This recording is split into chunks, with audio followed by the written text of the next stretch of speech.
మహాగణాధిపతయ నమః. సదాశివసమారంభాం శంకరాచార్యమధ్యమాం అస్మదాచార్యపర్యంతాం వందే గురుపరంపరాం. శ్రీమాత్రే నమః. ప్రేక్షకులందరికీ స్వాగతం. పక్ష ఫలితాలు 16/2/2024 నుండి 29/2/2024 వరకు గల పక్ష ఫలితాలని నవగ్రహ సంచారాలను అనుసరించి ద్వాదశ రాశుల వారికి శుభాశుభ ఫలితాలు ఏ విధంగా ఉంటాయి అనే విషయాన్ని మనం తెలుసుకుందాం. ముందుగా గ్రహస్థితి కానీ చూసుకుంటే మేషరాశిలో గురువు యొక్క సంచారము, అలాగే కన్యారాశిలో కేతువు యొక్క సంచారము, మనకి మకర రాశిలో శుక్ర బుధ అలాగే కుజ గ్రహాల యొక్క సంచారం. బుధుడు మనకి ఫిబ్రవరి 20వ తేదీ నుండి మకరం నుండి కుంభరాశిలోకి ఆయన మార్పు చెందడం అనేది జరుగుతుంది. అలాగే కుంభరాశిలో రవి శని యొక్క గ్రహాల యొక్క కలయిక, అలాగే 20వ తేదీ నుండి కూడా బుధుడు అక్కడ యాడ్ అవ్వడం అనేది జరుగుతుంది. మీనరాశిలో మనకి రాహు యొక్క సంచారము, చంద్రుడు యొక్క పక్ష ప్రారంభంలో మేషరాశిలో ఈయన యొక్క సంచారం మొదలయ్యి ఆయన ఈ యొక్క పక్షాంతానికి అంటే మనకి ఈ యొక్క 29వ తారీఖు కల్లా తులారాశిలోకి ఈయన ప్రవేశం అనేది అంటే ఆయన సంచారం అనేది జరుగుతోంది. కాబట్టి ఈ 15 రోజులు కూడా ఈ నవగ్రహ సంచారాలు ఏవైతే ఉన్నాయో వీటి యొక్క స్థితి వీక్షణ యొక్క సంచారాన్ని అనుసరించి ఈ యొక్క ద్వాదశ రాశుల వారికి కూడా వారికి యొక్క శుభాశుభ ఫలితాలు అనేది ఉండడం అనేది జరుగుతుంది. కాబట్టి అసలు ఈ ద్వాదశ రాశుల వారికి ఎలా ఉండబోతోంది అనే విషయాన్ని ఇప్పుడు మనం తెలుసుకుందాం. కుంభరాశి రాశాధిపతి వచ్చి శని భగవానుడు. కుంభరాశిలోకి వీళ్ళకి జన్మరాశిలోనే సంచారం చేయడం అనేది జరుగుతుంది. అయితే కుంభరాశిలోకి మనకి ధనిష్ట 3-4 పాదాలు, అలాగే శతభిషం 1, 2, 3, 4 పాదాలు, పూర్వాభాద్ర 1, 2, 3 పాదాలు మనకి ఈ కుంభరాశిలోకి రావడం అనేది జరుగుతుంది. వీళ్ళకి ద్వితీయ స్థానంలో రాహు యొక్క సంచారము, అలాగే అష్టమంలో కేతు యొక్క సంచారం కొంత వ్యతిరేక ఫలితాలను ఇస్తున్నా కూడా వీళ్ళకి ఇక్కడ ఏ స్థానంలో శుక్రుడి యొక్క సంచారం, కుజుని యొక్క సంచారం. అయితే ఇక్కడ వీళ్ళకి తృతీయాధిపతి అయ్యాడు, అలాగే లాభాధిపతి అయ్యాడు. అంటే వీళ్ళకి తృతీయాధిపతి అయ్యి దశమాధిపతి అయ్యాడు. ఎప్పుడైతే దశమాధిపతి అయిన కుజుడు వీళ్ళకి ఏ స్థానంలో సంచారం చేస్తున్నాడో కాస్త కొంచెం అంటే ఈ యొక్క ఉద్యోగాల పరంగా వాటి పరంగా శ్రమ, దూర ప్రయాణాలు చేయడం, ప్రయాణాల్లో అలసట, లేకపోతే స్థానచలనాలు ఇలాంటివి ఎక్కువగా కనపడుతూ ఉండడం అనేది జరుగుతుంది. అయితే ఉచ్చస్థితిలో ఉన్నాడు, శుక్రుడితో కలిసి ఉన్నాడు. అయితే శుక్రుడు కూడా మనకి వ్యయ స్థానంలో ఉన్నాడు కాబట్టి కాస్త కొంచెం అంటే కొంత ఉత్సాహాన్ని కలిగించిన వ్యయ స్థానంలో ఉండి అప్పుడప్పుడు కూడా కాస్త వృత్తుల్లో వాటిల్లో కూడా చిన్న చిన్న ఆటంకాలు ఏర్పడడం అనేది జరుగుతుంది.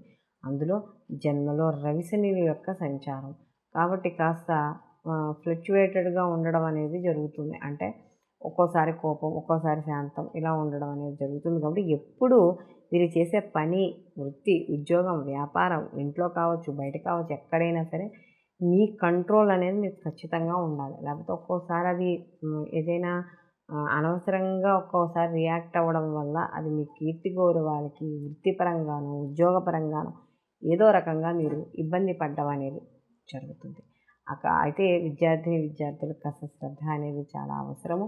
అయితే ఇక్కడ కొంతవరకు వీళ్ళకి గురువు యొక్క మార్పు ఇవన్నీ కూడా కొంత అంటే గురువు నక్షత్ర మార్పు అనేది ఎప్పుడైతే వీళ్ళకి జరిగిందో కొంతవరకు అనుకూలమైన ఫలితాలు కలగడం అనేది జరుగుతుంది. అయితే ఇక్కడ వీళ్ళు ఒత్తిడి అనేది మాత్రం కాస్త తగ్గుతుంది. అంటే చేసే వృత్తి ఉద్యోగాల్లో మాత్రం కాస్త ఒత్తిడి అనేది ఖచ్చితంగా తగ్గుతుంది. ఆదాయపరంగా కూడా మార్గాలు అనేవి పెరుగుతాయి. వాటితో పాటుగా వ్యయం కూడా ఉంటుందనుకోండి. కాస్త అలాంటి విషయాల్లో కాస్త జాగ్రత్త వహించాలి. కాస్త శిరోవేదన ఇలాంటివి ఉంటూ ఉంటాయి కాబట్టి కాస్త బయటకు వెళ్ళేటప్పుడు కావచ్చు, లేదా ఎండలో తిరిగేటప్పుడు కావచ్చు ఇలాంటి విషయాల్లో జాగ్రత్త వహించండి. ఎవరైతే ఈ స్పాండిలైటిస్, డిస్క్ ప్రాబ్లమ్స్తోనో లేకపోతే పంటికి సంబంధించిన ఇబ్బందులు ఇలాంటి వాటితో ఎవరైతే ఇబ్బంది పడుతున్నారో వాళ్ళందరూ కూడా ముందు జాగ్రత్త చర్యలు తీసుకోవడం అనేది ఉత్తమమైన విషయంగా చెప్పవచ్చు.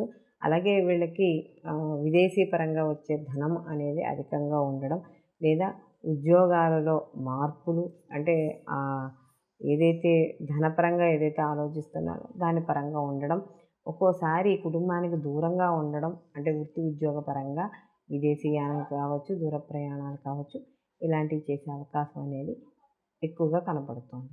వీళ్ళు మరిన్ని మంచి ఫలితాలు పొందడానికి వీళ్ళు ప్రతి నిత్యము కూడా శివారాధన చేసుకోవడం ద్వారా మరిన్ని మంచి ఫలితాలు, అలాగే వీళ్ళు ప్రతిరోజు కూడా సంధ్యా సమయంలో కాలభైరవాష్టకం చదువుకొని రాత్రి సమయంలో వీళ్ళు ఈ నల్ల కుక్కకి కాస్త పెరుగు అన్నం పెట్టడం ద్వారా మరిన్ని మంచి ఫలితాలు పొందడం అనేది జరుగుతుంది. మనం ఇప్పుడు ఈ పక్ష ఫలితాల్లో భాగంగా ద్వాదశ రాశుల వారికి, ఒక్క రాశి వారికి, ఒక్కొక్కరికి ఏ రాశి వాళ్ళకి ఏ విధంగా ఉంటుంది, వీళ్ళ వృత్తి, ఉద్యోగం, వ్యాపారం, వివాహం, సంతానం, అలాగే వీళ్ళ యొక్క మానసిక స్థితిగతులు కావచ్చు, లేకపోతే ఆర్థిక స్థితిగతులు కావచ్చు, వ్యాపారంలో జీవిత భాగస్వామ్యం, అలాగే భాగస్వామి వ్యాపారము, ఇలా మనం వీటి అన్నిటి గురించి కూడా మనం చర్చించుకోవడం అనేది జరిగింది. ఎందుకంటే ఈ 15 రోజులు, అంటే ఈ పక్ష ఫలితాలు ఏవైతే ఉన్నాయో ఈ యొక్క సమయాన్ని, అంటే ఈ 15 రోజుల సమయంలో కూడా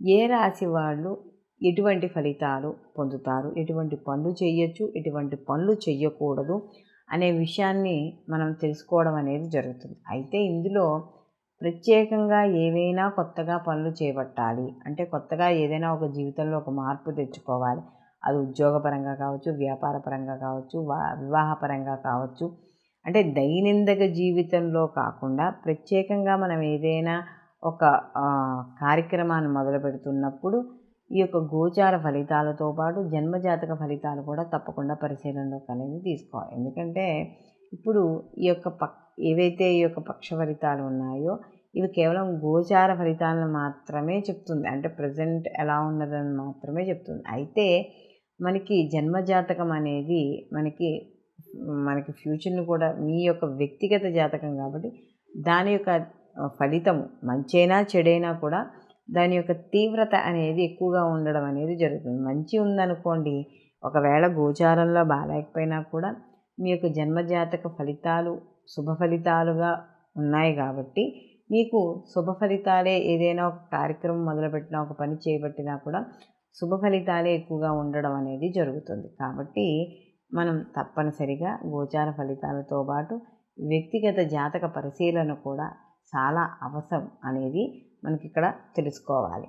కాబట్టి అందరూ కూడా ఈ యొక్క పక్ష ఫలితాలతో పాటు వ్యక్తిగత జాతక ఫలితాలను కూడా మీరు పరిశీలనలోకి తీసుకుని అప్పుడు మీ యొక్క ముఖ్యమైన పనులు చేపట్టేటప్పుడు నిర్ణయాలు అనేవి తీసుకోవాలి. సర్వేజన సుఖినో భవంతు, లోకా సంస్థ సుఖినో భవంతు.